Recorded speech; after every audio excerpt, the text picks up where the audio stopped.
coming out. We're setting up for this. Really excited about this next panel. Boots on the ground. What is going on in Judea and Samaria? I know we got a lot of people that have been there before, but what's it like now, right? What's the situation? Are we after October 7th? What's going on? What's the feeling there? What's the international? How are the Jewish families feeling with the lack of international support? We're going to talk all this out with our incredible team. These guys are some of my just best friends. When I have something that comes up in Israel that I don't know the answer to, these are the guys I call, and we'll talk about it. So come on out here, guys. We have, we'll give introductions. Come on out. Jump, grab whatever chair you want. We have, first and foremost, Ari. Everybody knows Ari now. Ari's the co-founder of the Land of Israel Network. They know. They already know that? We're just telling everybody else that's, the thousands and millions on live stream, right? You got to say thousands of millions because nobody ever knows how many is on live stream. So why not say it? And the Our Goat Farm. So we love Ari and so grateful for all that he does for the communities of Judea and Samaria. You guys know Yishai Fleisher, the international spokesperson for Hebron, councilman of the big city of Efrat in Judea. And the guy that just walked out that you're like, the guy that you don't know, is this a Jewish guy? Is this, right. Nati Rom is a dear friend. Anybody ever heard of Lev HaOlam? Yeah, all right, Nati, you got a lot of supporters out here. You know Nati. Nati is an attorney. He defends Jewish people whenever they're faced with things that are kind of discriminatory. There's situations where people it sounds like it's more coming from exterior force, doesn't represent Israeli policies. Nati comes in and says, whoa, we're here to back you up. And he's a top, you think Nati looks good like he is right now. Wait till you get him in most of the time whenever he texts me, he's like, hey, I'm in court, and he's got his full gown, like that huge lawyer suit on you wear in Israel. So Nati's a big deal, representing those in that need legal help. Right now, I want to start this panel off, as mentioned. We're talking about the reality on the ground in Judea and Samaria. I will tell you, there's not a better panel to discuss this topic than what you see right in front of you. These guys are the leaders from their communities who represent Judea and Samaria, and the whole in between. What's going on there on the ground? And how I want to open this up is maybe this is a little interesting, but I think that this will actually give you the best understanding of what's going on. We'll start with Nati, and then I'll go through all three of you guys. Tell me what a day. I think you're going to have like the craziest days. All you guys have crazy days, but not. We're going to start with Nati, and would you just say what a day in your life looks like? Wow. Shalom. So maybe it's good to start from yesterday night here in Nashville. I think 2:00 in the morning, I received a phone call from the wife of Netanel Iluz, a young pioneer in Chavat Yetedot with one daughter, a young couple who was arrested. And now the Minister of Security, Gallant, announced that he's going to be arrested for 4 months without any court, without any judgments, without any evidence, only because somebody maybe from the US make pressure that we need to do something with those settlers. They are the core of the problems instead of Hamas. So this is how my day started from here. And then we have few people who were arrested because they stopped the trucks of aid. There is a left journalist, Yari, who just said that at least $500 million went to Hamas through those trucks, but they are selling the products and so on. So we are sponsoring our enemies. I represent a group of pioneers of Maccabee modern times who have one thing in their heart. They want to protect Israel and they want to bring redemption. As Tommy just said, your father said, beautiful. They want to bring physically the redemption that we are, the spiritual vision that we are all having. And this is a day. And together with that, we have threats. Around us, there are villages who are only waiting to kill us. And this is, in the beginning of that, in the 7th of October, we have only 4 rifles, and in front of us, we have Nazis with hundreds of rifles who want to kill us. And this is the situation right now. And I know I talked to you, Nati. We were in the U.S. together a few months ago as well, and it's hard. It's hard for you to fly out, and you have security is an issue. We're going to talk more about security. Your family's back there. You're getting calls, and you're wondering, how do I deal with this? Yishai, 2 or 3 minutes on the life of Yishai. A daily. What's a day like in the life of Yishai? Okay, I got to get up in the morning, and first thing I got to do is help the kids get out to school, right? And that's very important to remember that. Like before anything else, we're raising children. That's number one. And if you raise them in faith, and it's not just faith. It's faith, but it's connected to stuff on the ground. And they learn the Bible in school. They come home, they see their parents are part of that. They're living the land, speaking the language of the Bible. My son goes out to shepherd in a relatively dangerous place. He's 12, and he's already a shepherd, and he's very serious about that. So you get them out to school. Then I run to pray. You got to pray just to make it today, okay? You got to start off with the day of prayer, with prayer. And that's something that we do, and we take that seriously. In prayer time, I also take some minutes to study Torah, because we're commanded that we have to learn Torah every single day. Torah is deep, and there's a lot of it, and that's God's word. And one of the things I'm going to ask God when it's my time, I'm going to ask him, why did you make the world so complex? And Torah so rich, and why there's so many bugs and so many stars? But the answer is because that's the way God chose it. And so Torah is very deep. There's a lot to study. Then I head out to Hebron. First thing I do is I like to go to the tomb of Ruth and Yishai, Ruth and Jesse, which is a project that I've taken upon myself for the last 2 years to beautify. And I check on the Hebrew workers that are there. Sometimes I get organized with Hayovel to come and volunteer, and many of you have been there. And we've helped turn a site that was derelict and forgotten and destroyed into a site that Jews are proud of, the Arabs are afraid of, and the nations can connect with. So that's part one. Then I go do my job, which is work for the Jewish community of Hebron. Usually I'm touring around. This week I toured around Wall Street Journal reporters. Explained to them what was going on and connected them to other people. Then sat down and planned the Israel Day Parade float that we're floating on in New York City on June 2nd for the Israel Day Parade. And then I was talking with a group and that asked me to speak to them at the Tomb of the Mamas and the Papas. And when I got there, exactly at that moment, a Army general, 3-star Army general, walked past us, and he happened to be a Druze. He's not Jewish. He speaks Arabic. He's like an Arabic person, but not a Muslim. And he works for our army. And he works in the COGAT, the army civil administration that's supposed to help Jews communicate with Arabs and make sure that everybody's getting their services. So he tells this group, this American group, he's like, in an Arabic Israeli accent, he says to them, listen, 70% of the Arabs that live here, that I come in contact with, tell me, I wish Israel would just rule here. I hate Palestine. I hate the PA. They're jihadists. They are corrupt as anything. So I really wish that they would rule here.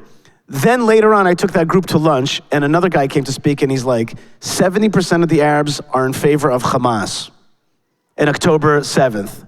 So my American friends were like, well, which one is it?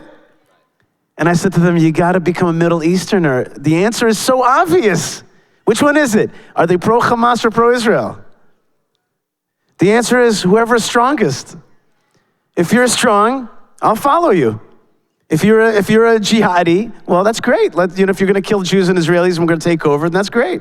Oh, if you're Israel and you're gonna destroy the jihad, you're gonna rule here and keep everything clean and nice and functional, then that's great. So that's a part of the day, and then you go home, have dinner, and do the nighttime stuff, a little video, and get back to work. Incredible. Who's jealous? Who's a little bit jealous? Going to the Tomb of the Mamas and Papas every day. I love that. When I leave my town, there's a sign that says, to the right Jerusalem, to the left Hebron and Beersheba. Every day, I'm like, every day. There we go. That's incredible. Okay, I know Ari's a little bit, as soon as you mentioned your family, Ari's almost started to cry already. But Ari, go ahead. What's your day? I know. Well, does this work? Okay. So, Yes, indeed. That's just what I had a little bit of an out-of-body experiences, and I just want to share with you. Just one of those, like, I'm sitting here with Nati Rom and Yishai Fleisher, and I'm like, how in the world did I end up sitting next to them on the same level as them? It's just, I'm not being like the humble guy. I'm actually just being honest. Just so you know, Nati Rom is a famous character in Israel. He's famous in Israel because every time that these insane decrees from the US government in which they're trying to create this false, insane moral equivalence between extremist settlers and Hamas, because they try to always make it like both sides, and they arrest these sweet, innocent, loving, idealistic, shepherds, nobody's there to defend them or to protect. Nati does it pro bono. He's there. I've been in the courtroom. I have been in the courtroom when he does it. He's brilliant and he's fierce, and I was exhausted at the end of it. And then he goes out, hey, let's go out. I mean, it's just, he is truly a hero. Yishai Fleisher, I've already sang his praises. I don't want to spend the whole time just talking about them, but it's really a tremendous thing. And Yishai said yesterday, I'm friends with people who do action. And I'm grateful that he makes an exception for me. Because the truth is that, I'm 44 years old, so is my wife. And God has blessed us overwhelmingly. My cup poureth over more than I could possibly explain. That God has blessed us that in the past 4 years, we've had 3 children. So at the age of 40, we had our first daughter, Dvash. Her name is Dvash, which means honey. But I know in English it sounds trite. Honey, like honey boo boo or whatever. But in Hebrew, it's the land of milk and honey. You don't open a Torah portion without reading about Dvash. And so my wife's grandmother, her name is Esther Ziesel, which means Esther's sweetness. And she was an Auschwitz survivor. And she was still able to be happy and sweet. So we named our daughter Dvash Esther, the honey of. Anyways, I'm like using all my time. I'm talking about my kids, which is obviously what was going to happen. And then my son Shiloh, he's 2. And then we have little Mordechai Shimshon, and he's 5 months old. And especially with Dvash, my soul is intertwined with hers. If I could, I would literally just be with my children all the time on our mountain in Judea. But we're not in the days of redemption yet. So I wake up, my day, I'm just gonna make it very short, wake up at 5 o'clock if I'm lucky, because that's when they wake up. And I enjoy every moment with them up until they go out I drive my son, Shiloh, to Efrat, which is from my settlement, my mountaintop. It's about 15 minutes through a number of Arab villages.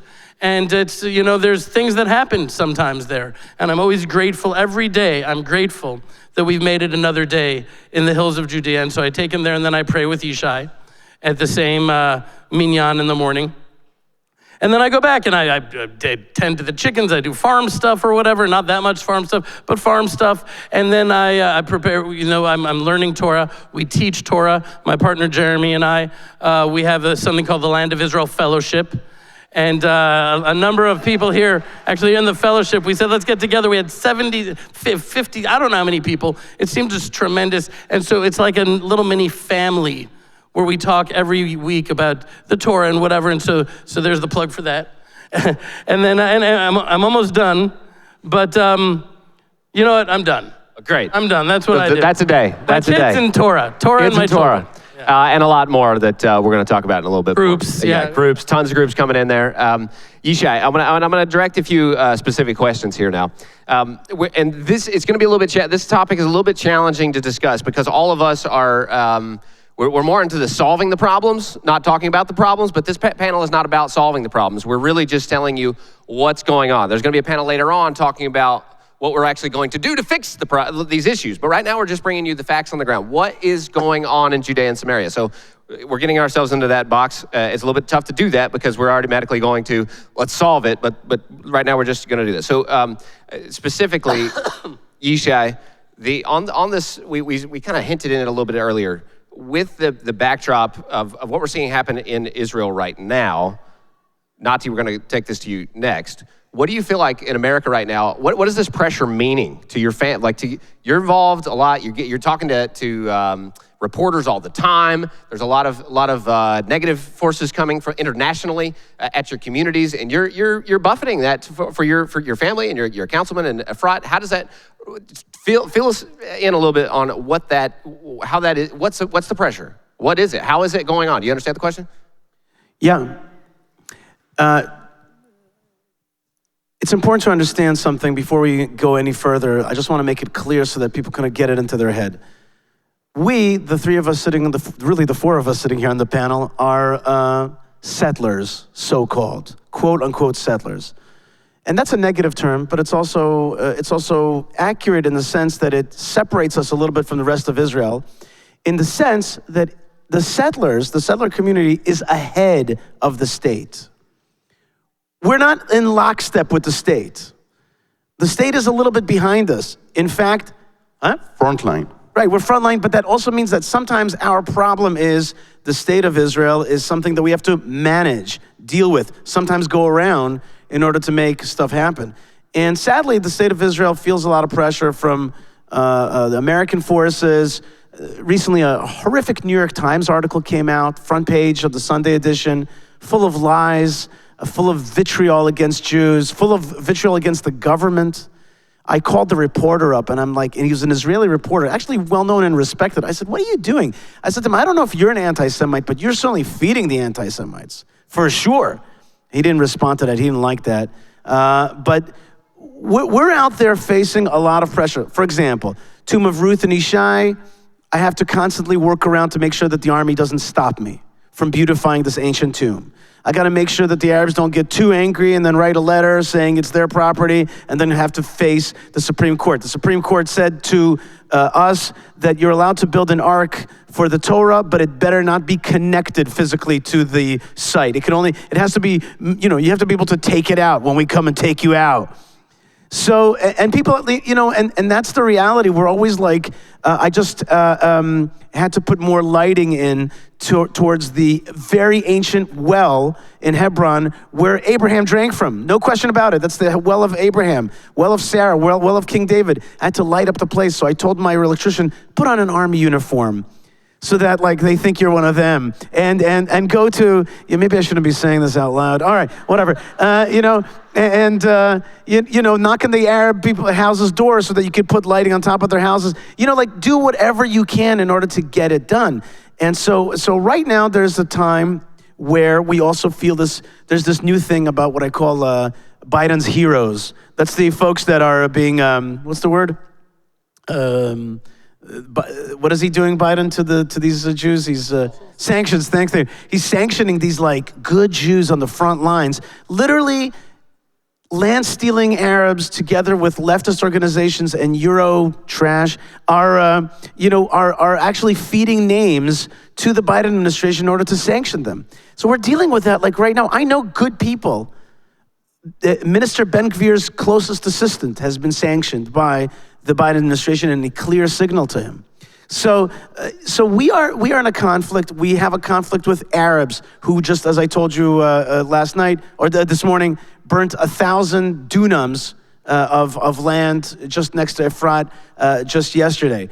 We have leftist organizations. We have Euro folks coming in, funding anti-Israel stuff, grabbing land in the South Hebron Hills and other places. We got the Israeli government slowing us down. We got the military sometimes with us, sometimes against us.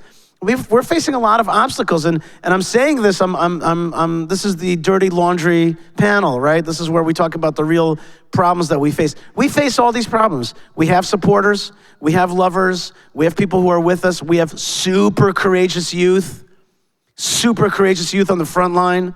We got shepherds, we got farms, we got the Bible, we got God, we got the next generation coming with us. But it's a war out there. It's a war every single day. Yishai, just to wrap this concept up, give me a percentage. What is the international pressure, good versus bad?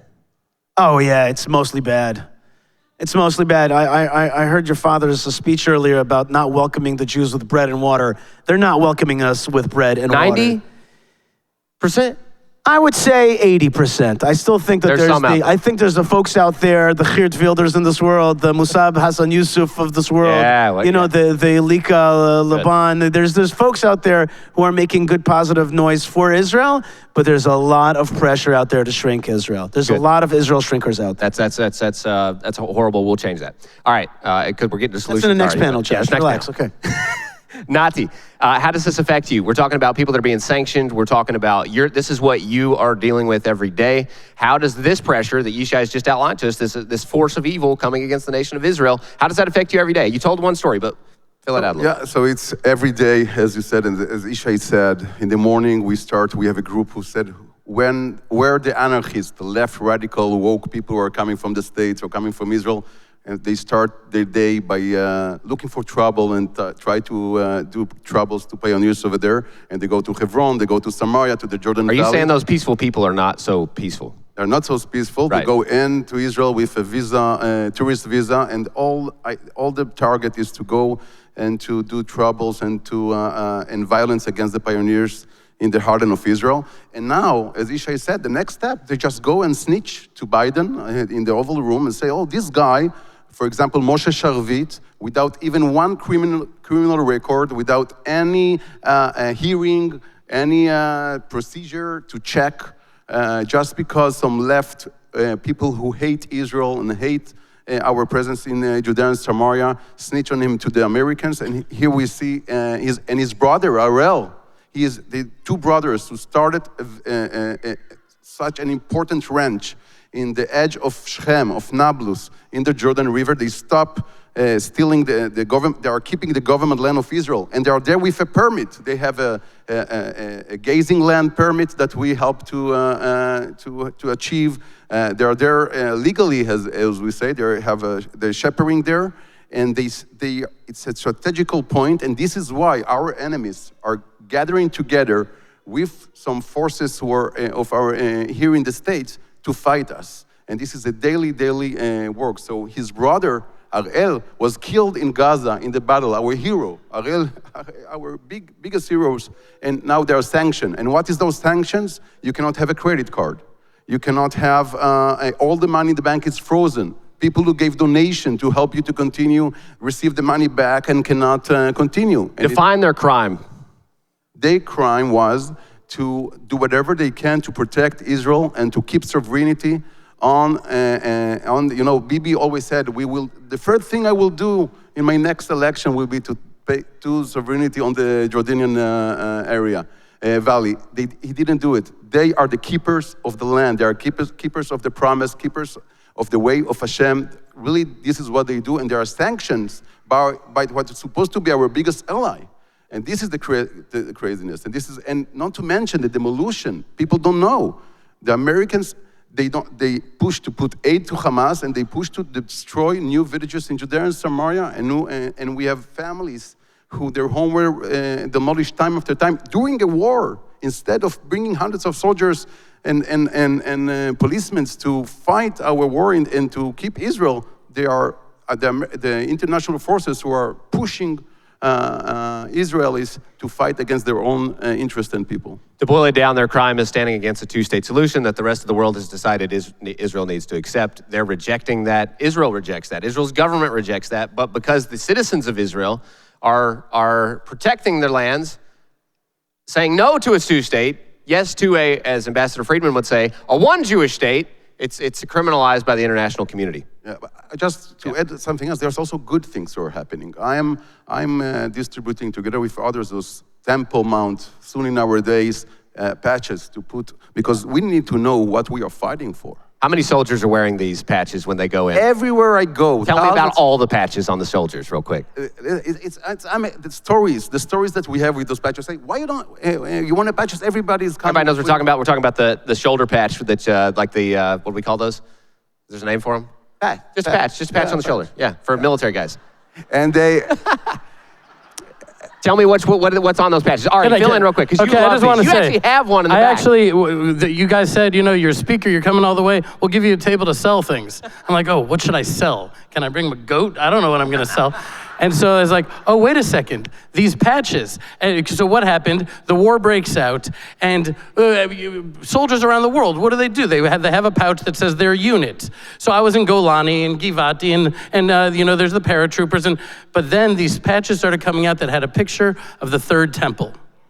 And a picture, and then the word Mashiach, Messiah. And all the soldiers are taking off these, the paratroopers are like, no, I'm fighting for redemption. I'm fighting for the temple. That's what I'm fighting. And really, what does that mean? What does the temple mean? World peace. They're actually fighting, we look at our enemies, and deep down in the heart of every warrior of Israel, there's a desire not to kill them, but to hug them. We want peace with them. That's what the temple represents. That's what our deepest aspiration is for. But we need to do what we need to do to protect ourselves, which, by the way, I think that's part of the reason that Jews are such incredible fighters, because we don't really want to. There's like a sober, dispassionate ability to assess the situation, as opposed to them like, murder, kill, it's like insanity. Insanity, how can you be an effective fighter that way? I know you just asked about the patches. So I brought them here, and I said, don't worry, nobody's gonna buy them. And then they came to me after my speech last night, they're like, they're sold out. I was like, what? Why would Christians in Nashville want a third temple Messiah? Now I know. So yeah. Next time. Okay, we're gonna Ari, I want you, we've talked about the higher levels. Yeah, you got something? I just need to clarify something for a second. Yeah. It's a point and a half, which is this. Your government, your administration is right now seeking out Jews to sanction that are holding on to Judea and Samaria. That's what they're doing. And they're doing it without equal application of the law, because they're not finding the Palestinians who are violent, so-called Palestinians. They are not, it's not through due process. There's no judgment, there's no court, and there's no sovereignty to Israel. It's an abrogation of Israel's sovereignty. They're just picking out people to pick on and bully. And you have not done enough to make your voice heard that says no. Yeah. You have not done enough, I'm telling you right now. And if I could leave you with a charge, just to say this is absolutely abhorrent. This is our ally. We should not be sanctioning people holding onto the land of Israel, and we should not be favoring the jihad, which is what it is. When you are sanctioning those folks, those boys out there in Judea and Samaria, what you're basically saying is, we want Hamas to take over this land. We want October 7th. Without saying it, that's what it says. And so I charge you, get out there and make your voice heard on this issue. That's right, Ari. Okay, so I'm going to start with this story about, happened maybe 4 or 5 years ago, and I'm walking through our olive groves with one of my beloved mentors and friends, Tommy Waller. And we're going through the olive groves, and then we run into this group of rabid and angry leftists. It's, a lot of them were like these Ramat Aviv, Tel Aviv, leftist women with short, spiky, purple hair. It's like a very intolerable demographic of Jews. I love them. I would die for them. They're my brethren, but it's just hard to tolerate. And they're there in our fields. There's Arabs there, and it's obvious what's happening. We're now being ambushed by this far-left organization called Peace Now. They always co-opt words, and so funded largely by foreign governments, foreigners altogether, in order to subvert life here in Israel. So I went up to the woman, I realized what was happening. We're being ambushed and they're going to try to destroy what we're doing. So I said, Shalom, ma Hashem shalach. Hello, what's your name? And she said, ma Hashem shalcha. With so much hatred, I can't summon that much hatred for Hamas. She said, what's your name? And I said, Hashem shali Ari, bat levaker. My name is Ari, did you come to visit? She's like, lo, ata mevaker. No, you're here visiting, she says. You understand what she's saying? We're going to get you out of here. So I don't know what to say. I said, Tishmi kulanu mevakrim ba'olam hazeh. We're all sort of visiting here in this world anyways, right? I don't know, and ultimately, end of the time, she's in my farm. I'm trying to be hospitable regardless. And so I'm walking away and I'm feeling like anger and hatred. No, there's no room for anger or hatred. You can always replace anger or hatred with compassion. And I looked and I said, why is this Israeli woman doing this? Because she believes that she'll be endearing herself to the enlightened Europeans. It's not me that she hates, it's the Jew within herself that she hates, that she's rejecting because she doesn't know. And it's not hard for her to have compassion for a woman that is missing out and working against the greatest joy and revolution in world history, which is the return to Zion. Anyways, a couple days later, There's an article in Haaretz, which is a left-wing rag in Israel. And then there's a Supreme Court against us. Foreign countries, European countries, and far left organizations in Israel all suing us to destroy everything we're doing. It's called lawfare, not warfare, lawfare, just crippling us with legal expenses. Anyways, this is all about Biden and the two-state solution. I heard the two-state solution defined by Douglas Murray as saying Michigan and Minnesota. That's a two-state solution. Why? Because in the desire to curry favor with these 40,000 Arabs, he's willing to have the entire Middle East go up in flames. And not only that, even worse, the greatest injustice to create this false moral equivalence. Tell me the name of one Arab, an innocent Arab who was killed by a Jew who left his home to premeditatedly kill an Arab in 2024, 2023, 2022, 2021, 2020, 2019. Well, who are these extremist violent settlers that are being sanctioned? I used to think sanctions are an economic penalty against a rogue nation like Iran. No, sanction is against Yossi Goldberg, who wakes up in the morning, goes to the store to buy some eggs and milk. No, credit card doesn't work. He goes to his bank. I'm sorry, we had to shut. You're sanctioned by the U.S. government, but you're an Israeli bank.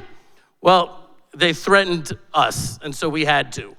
And so they just sanction these innocent Jews. So I'm proud to say that I can announce now that I am I'm a significant part of a class action lawsuit. I am personally suing the Biden administration. Yeah. And you should applaud for my wife also, because I said to her, there could be real consequences for us if we do this, because they came and said, we're like, I'm a U.S. citizen, and these people are helpless and defenseless that are being sanctioned. And so I said, we could really have real consequences. And she said, if we don't do this, who will? And so we're suing the Biden administration. But I want to say one last thing. What's happening now is exactly what is supposed to be happening right now.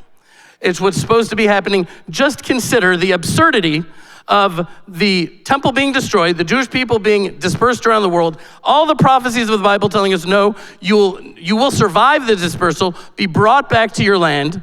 Nothing like that has ever happened. The ancient dead language of Hebrew will be revived. All of these absurd, impossible prophecies coming alive right now. And then here, in the book of Yoel, of Joel, it says, and in that time I will restore the fortunes of Judah and Jerusalem. I will gather all the nations to bring them to the valley of Yehoshaphat, the valley of the judgment of Hashem. Then I will contend with them there over my very own people Israel, which they scattered among the nations, for they divided my land amongst themselves. The idea that the prophets would have such high resolution clarity to see everything that's happening right now, it's happening right now as it should, to give us the opportunity to stand with the God of Israel and to stand with truth. Amen. Nati, I couldn't agree with that more. Nati, I want to know, we're talking high level here. What are the families? What are the families of the communities? You're very connected to a lot of the communities. What are they feeling? Are they encouraged? Are they even looking out to see what the nations are even talking about? Are they just single focused? Are they like not even concerned about this? Give us a quick snapshot of what the regular family in Yudavah Shomron, in Judea and Samaria, what are they feeling? So I think the entire society of Israel, even if you are afraid to admit, something in the security, the inner security feeling was hurt in 7 October. And especially in Judea and Samaria and the mixed cities in Israel. And when we say never again is now. And when we say we need to protect life, and people are in this dimension of feeling, they don't reply to the New York Times demonization of the settlers because they don't have time, because they're protecting their life.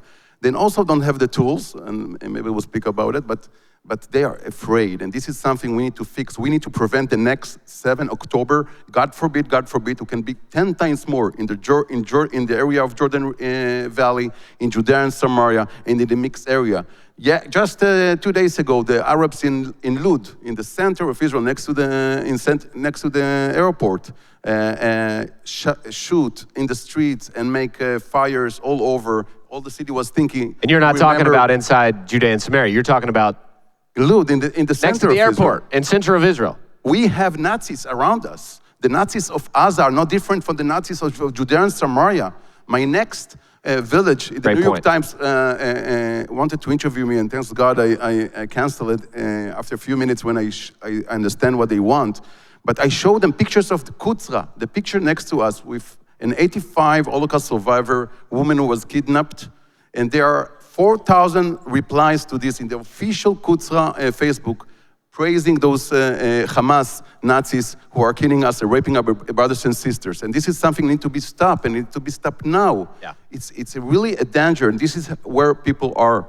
They are praying that Israel will wake up, not woke up, but wake up. Yeah, yeah. And they are praying that this will be the last price we need to pay, the last war. And unfortunately, we need more and more people to join us also for the nations. Yishai, give us a quick what do you feel like? There has been a major demographic change within the Israeli population. October 7th did, as Nati mentioned. What are the families of Israel? What is their thought towards Judea and Samaria?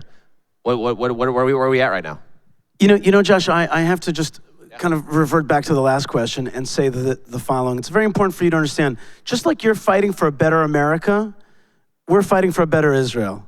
It's not, I want to make it clear, it's not like our country is on the right side of everything. If America's sanctioning these Jews, our country could be like, no. We're not going to allow that. We're not going to allow the credit cards to be stopped because the Jewish state was founded after the Holocaust in order to protect the Jewish people from bullying. And our state should not be a party to that. And it should be proud and stand up and say, no. Maybe you know our good friend Zev Ornstein from the city of David. He goes around Congress. You know what he told me? He told me congressmen are always saying to him, maybe Michelle Bachmann will verify this. They're like, stand up to the Biden administration. We'll back you up. America wants to back you up, but you got to stand up against it. Sadly, we are also fighting for the soul of Israel, and there's sadly in our country also people that are on the other side. The Israel shrinkers exist in Israel as well. We're trying to fight with them, and yes, there is an awakening, a realization that the people that hold on to the land, the so-called settlers, are actually the heroes of Israel. That's right. And I think that's, we're running out of time here. We could sit here and talk about this for a long time, but we actually have more time on the panel for the solutions. And we can get a lot more excited about talking about solutions than we can just bringing up, this almost feels a little heavy. Nati, you had something to say. Yeah, I just want to finish with a good thing. People, there is also positive. We are in front of redemption. Redemption is coming. Tshuva is coming. People are getting inner and inner. People understand more and more that without settle down the Holy Land of Israel as a promised land of Israel, as God told us, without settling down Gaza with Jewish people, there is no other solution. People are gathering together more and more in Israel, in Judea and Samaria, with the feeling that Mashiach is coming soon, redemption is coming. We will win that without America, with America, and hopefully with a lot of friends all over the world who will join us, because Amech Ami ve'Elohai Elohai, your God is my God, your people are my people, and we will win this, and Be'ezrat Hashem, everybody will join us, will be blessed, and we do it to be in front line for all the world, because my house will be called the house of prayer for all the nations. There is amen to that. And I will tell you personally, there is such great faith in these communities that a lot of you don't understand. So I hope you took that from Nati just now. I had a rabbi in Har Bracha in the Jewish community of Mount of Blessing that came to me and said, the Lion of Judah is about to roar. That kind of faith is what is covering the mountains of Israel. And these issues that we've just brought up today are not meant to discourage, but are going to lead us to our next panel that's going to be talking about what we're doing about it and what they're doing about it, what the communities are doing about it. So don't be discouraged. We're going to break for lunch, and we'll come right back.